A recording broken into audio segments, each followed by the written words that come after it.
রাজধানীর জলাবদ্ধতা নিরসনে 10টি অঞ্চলে কুইক রেসপন্স টিম গঠন করা হয়েছে বলে জানিয়েছেন ঢাকা উত্তর সিটির মেয়র আতিকুল ইসলাম। সকালে জিএনসিসি নগর ভবনের সামনে খালে, ড্রেনে ও যত্রতত্র ফেলা ময়লা নিয়ে এক প্রদর্শনীতে একথা বলেন তিনি। শাহিদুজ্জামান সাকিবের রিপোর্ট, জানাচ্ছেন আহাদ চৌধুরী। রাজধানীর বিভিন্ন খাল এবং ড্রেন থেকে উদ্ধার হয়েছে এসব বর্জ্য।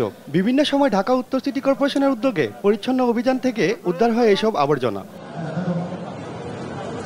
শনিবার সকালে উত্তর সিটি কর্পোরেশনের নগর ভবনের সামনে নগরবাসী সচেতনতা বৃদ্ধিতে এক অনুষ্ঠানে মেয়র বলেন, জলবদ্ধতার কারণে ভোগান্তিতে পড়েছেন নগরবাসী।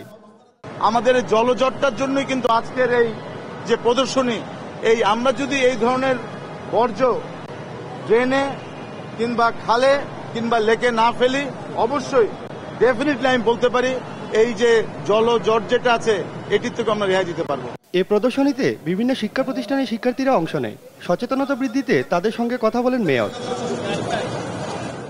খালে যারা বর্জ্য ফেলবে তাদের বিরুদ্ধে কঠোর ব্যবস্থা নেওয়ার হুঁশিয়ারি দেন নগরপিতা। বর্জ্য মিউজিয়াম আমাদের এক সপ্তাহের জন্য, কারণ এখানে এমন কোনো কিছু নেই যে আমরা পাই নাই।